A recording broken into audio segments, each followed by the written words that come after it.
Hi, everybody. Welcome to Friday's Focus on Finances. My name is Jamie Fleming, and today we're going to talk about key steps to achieve financial freedom for women entrepreneurs. This year, we're focusing on women entrepreneurs attaining personal financial freedom. And believe it or not, this is a problem that a lot of women, even successful women, deal with even today. The last decade has been all about women breaking the glass ceiling and achieving greater heights, whether at work, home, or at play. A couple years ago, I was gifted this necklace, engraved glass ceiling on the front and on the back, symbolizing broken glass. So breaking the glass ceiling, right? And this is for some of the work we've done with women entrepreneurs and financial literacy. This actually hangs between my computer monitors to remind me how much work still needs to be done in this area. Today's women are champions of business. We're engineers, we're doctors, we're lawyers, we're sports persons, and more. Think of any male-dominated field, and sure enough, you will invariably find a woman at the center of things. When I started in the industry 30 years ago, less than 8% of all advisors in the US were women, meaning in a room of 500 advisors, there were only 4 or 5 of us out of 500. Today, that number is closer to 24%, which brings that number up to about 120 in a room of 500 advisors. I'm actually working with a coach right now whose goal is to bring that number up to 50%, which is really awesome. However, when it comes to personal finances, many successful women entrepreneurs still leave crucial decisions to men, or even worse, they just don't deal with them at all. For women to truly enjoy financial freedom, attaining financial freedom will play a key role in breaking the next big glass ceiling. So I've come up with a list of things that will help successful women truly achieve financial freedom.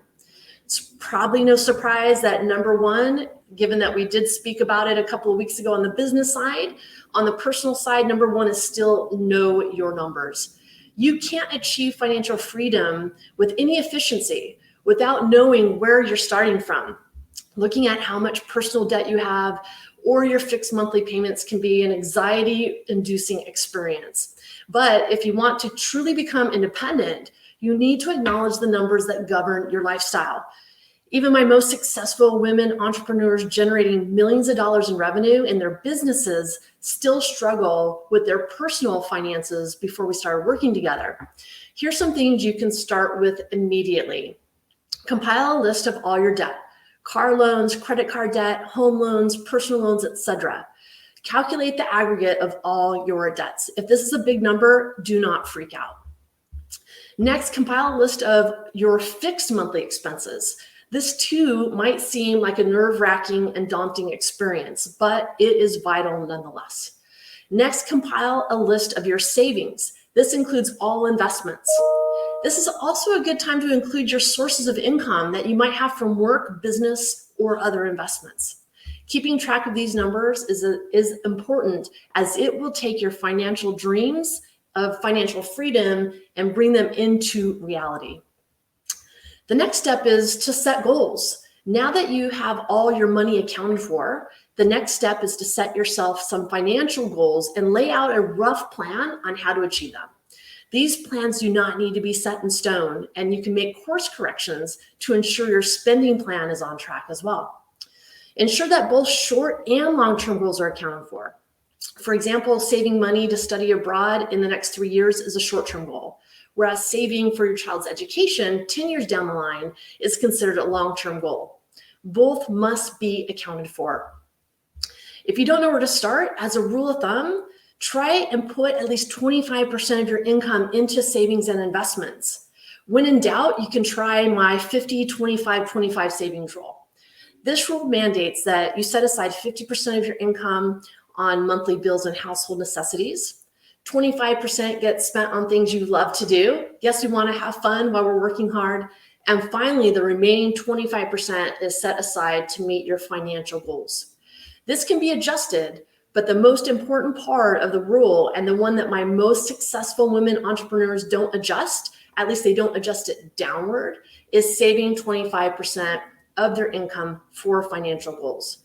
If you find that after saving and investing 25% of your income leaves you short cash flow wise to meet your remaining monthly expenses, you can take a look to see if there is any waste regarding your expenses. But I would also say it might also be time to give yourself a raise. Women entrepreneurs are typically great at setting business goals and hitting revenue milestones. With that said, personal finance, financial goals, investing, tax and estate planning, along with personal risk management, utilizes a totally different skill set. The next thing you want to do is pay off your credit card debts as quickly as possible. Debt traps are the number one reason that deprives individuals of their financial independence. If you have credit card debt that can be paid off, ensure that you get rid of it without further delay. Next time you go shopping online, which many people have done during the pandemic, or when we're able to go back in person to the mall, think carefully before using your credit card to pay for those things you don't really need. Credit cards generally charge high interest rates, and missing a payment can land you in serious trouble, not to mention that thing you're buying is actually costing you more, even if you bought it on sale. Believe it or not, women who are in higher income levels have significantly increased their level of credit card debt over lower income earners. This is such a dangerous place for women entrepreneurs, as you end up working harder and harder to maintain your lifestyle versus investing and accumulating well to support your lifestyle. I actually see women entrepreneurs all the time generating high seven figures in revenue in their businesses, yet their personal debts have been as high as $150,000 in credit card debt. If you don't have a personal financial plan and are generating high business revenue, it's super easy to become an overspender, thinking you can just catch up next month. Without an actual plan, this is a dangerous way to manage your personal finances. Before you begin your journey to financial independence, make sure that you've paid off all your credit card debt. The feeling of not owing money at the end of the month is a great one to have. Just make sure you've mapped it out properly, so you're also creating an emergency reserve fund, which is our number 4 on the list. The reason for this, if you're putting all your money towards credit card debt and then you have emergency, what's going to happen? You're going to go back to your credit cards. So you have to have that fine balance. So number 4, create an emergency reserve fund. An emergency fund is essential for unwelcomed rainy days, especially in the context of post-pandemic times. For our women entrepreneur clients, I recommend setting aside at least 6 months of living expenses into this emergency fund. Once you have accumulated enough savings, don't touch the money unless it's for an emergency. A key characteristic of emergency reserves is that they can be easily converted to cash, meaning those funds are liquid. When choosing investment avenues for your emergency fund, in addition to offering a good return, also ensure that you don't compromise on liquidity. Your money is useless if you can't withdraw it when an emergency strikes. For my women entrepreneur clients, having at least 6 months of emergency reserves gives them the comfort and confidence to grow their businesses, even at a higher level, since they're no longer worried about having a bad month, which seems to happen less and less with just the existence of an emergency reserves fund. So what you want to do with the emergency reserves account as well is have that separate than your checking or other savings. This needs to be an account all on its own, so that you don't confuse it and use it for something and then have to need it for the emergency. Number 5 on the list is insurance. While one may plan for various financial goals in their life, an unseen medical emergency out of nowhere can cut a big hole in one's pocket. This could hamper one's financial plans if this is not accounted for. Purchasing the right health insurance is another important step towards financial freedom. And just as important, understanding what is and is not covered, as well as copays and deductibles, so you can account for your portion of any medical expenses that may arise. Setting up flexible spending accounts or health savings accounts plans so you can have pre-tax contributions for these costs is also super helpful and efficient, and could lower your taxable income. This not only saves you from unexpected expenditures in emergency reserves, medical emergencies, but it also gives you peace of mind. Ensure that you compare various health plans before buying one, so that you get the one that's right for you, that fits your needs and the needs of your family. Other insurance to consider that most entrepreneurs don't get until it's too late or too expensive is disability insurance. If you're running a company that requires your hands-on expertise to function, an unforeseen disability can not only put your business in jeopardy, but if you're the revenue generating engine of your company and you cannot work, then your income could be shut down just as quickly. So many of my entrepreneurs only think of permanent disability, and let's face it, who wants to go there? But short-term disabilities happen all the time. I went on bed rest unexpectedly early in my pregnancy with twins. Literally, my ability to generate income halted on a moment's notice as I had to go into surgery, and then I was on bed rest for 3 months. This was considered a disability due to being a high-risk pregnancy, and it actually allowed me to use my short-term disability benefits to bridge the financial gap of not earning additional revenue for a while. It also saved me from having to tap into my investments. If your ability to generate revenue requires you to use your hands and you fall and break your wrist and shoulder, you could be out for 6 months or more, not including physical therapy. This is a real life example of one of my entrepreneur clients. Luckily, she had a policy in place to replace 60% of her revenue and 60% of her income, which is why her emergency reserves also came in handy to help supplement her income. These are not the dramatic situations that people think of, but actually more common occurrences that put business owners, especially, in financial jeopardy.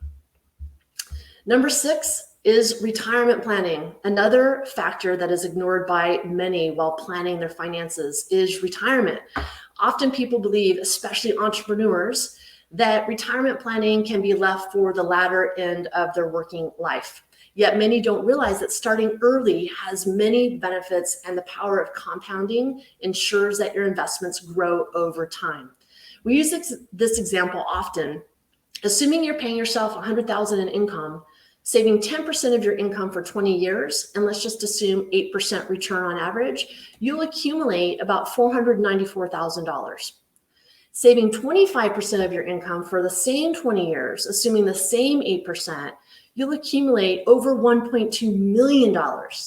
Now that's financial wealth building at its finest. Saving early on for retirement can save you from a lot of hassle and stress later on in life and ensure that you enjoy your hard-earned wealth. It is important to chart out a plan, start investing early in one's working life.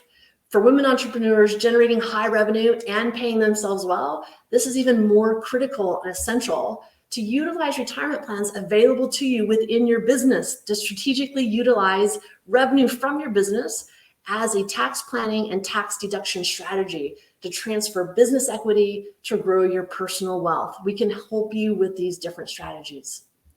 And then number 7, last but not least, knowing which investment avenues to take or whether your financial goals are on the right track can be easier said than done. Taking financial advice from someone you trust can make a big difference on your journey towards financial independence. After all, financial independence is not just about having the funds, but also being able to make sound financial decisions in times of trouble. Having a fiduciary as a financial planner and advisor in times of need can save you both time and money. Don't let your focus on your successful business override the necessity to focus on your personal finances. If you are too busy to do both, then ask for help.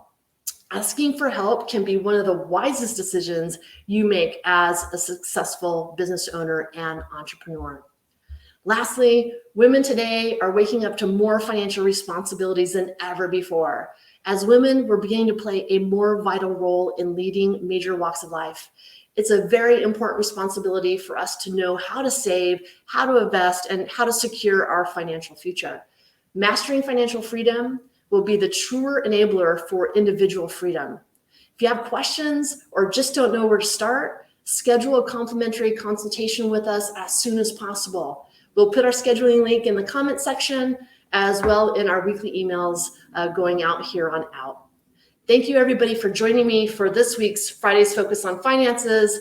Have a terrific weekend and we'll see you next week.